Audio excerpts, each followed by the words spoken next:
زمزم کے کنویں کی ملکیت حاصل کرنے کے علاوہ عبد المطلب کی زندگی کا دوسرا اہم واقعہ ابرہہ کا بیت اللہ پر حملہ ہے۔ تاریخ میں اس کو واقعہ فیل کے نام سے یاد کیا جاتا ہے۔ ابرہہ ایک عیسائی سردار تھا۔ شاہ حبشہ نجاشی کی طرف سے یمن کا حاکم تھا۔ اس نے دیکھا کہ اہل عرب حج کے لیے مکہ مکرمہ جاتے ہیں اور خانہ کعبہ کا طواف کرتے ہیں، تو اس نے عیسائی مذہب کے نام پر یمن کے شہر صنعاء میں ایک عالیشان گرجا بنوایا۔ عرب میں اس گرجا کی خبر مشہور ہو گئی۔ قبیلہ کنانہ کا ایک آدمی وہاں گیا اور گرجا میں گندگی پھیلا کر بھاگ آیا۔ ابرہہ نے غصے میں آ کر قسم کھائی کہ کعبے کو ڈھا کر دم لے گا۔ چنانچہ وہ ایک لشکر جرار لے کر مکہ مکرمہ کی طرف روانہ ہوا۔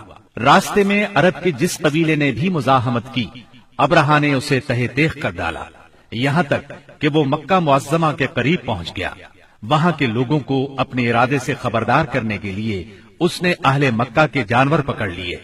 ان جانوروں میں عبد المطلب کے 200 اونٹ بھی تھے۔ عبد المطلب کو ابرہہ کی چڑھائی کی خبر ملی تو وہ خانہ کعبہ کی دیواروں سے لپٹ گئے اور رو پڑے، اللہ سے اپنے گھر کی حفاظت کی دعا کی۔ قریش کے چند سرداروں کو لے کر ابرہہ سے ملنے کے لیے گئے اور اس سے اپنے اونٹوں کی واپسی کا مطالبہ کیا۔ ابرہہ ان کی بات سن کر حیران ہوا اور بولا، تم نے اپنے اونٹوں کی واپسی کی تو بات کی، کعبے کے متعلق ایک لفظ بھی نہیں کہا۔ میں تو یہاں کعبے کو ڈھانے کے لیے آیا ہوں۔ عبد المطلب نے جواب دیا، اونٹ میری ملکیت ہیں، اس لیے ان کی رہائی کے لیے چلا آیا۔ کعبے کا مالک اللہ ہے جو اپنے گھر کو بچانے کی پوری طاقت رکھتا ہے۔ ابرہہ نے ان اونٹوں کی واپسی کا حکم دے دیا۔ یہ اپنے اونٹ لے کر مکہ معظمہ واپس آ گئے۔ 60-70 ہزار کا لشکر تھا اور اس میں 9 یا 13 ہاتھی تھے۔ اس لشکر نے آخر مکے پر چڑھائی کی۔ لشکر مکے کے نزدیک پہنچا تو محمود نامی ہاتھی نے مکے میں داخل ہونے سے انکار کر دیا اور وہیں بیٹھ گیا۔ ایسے میں اچانک باہر کلزم کی طرف سے پرندوں کا ٹڈی دل نظر آیا۔ ان کے پنجوں اور چونچوں میں کنکریاں تھیں۔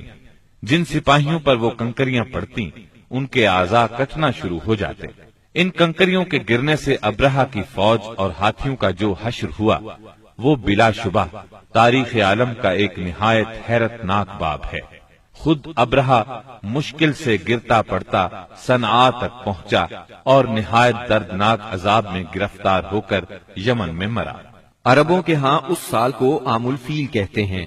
ایک مدت تک یہی تقویمی سال شمار ہوتا رہا۔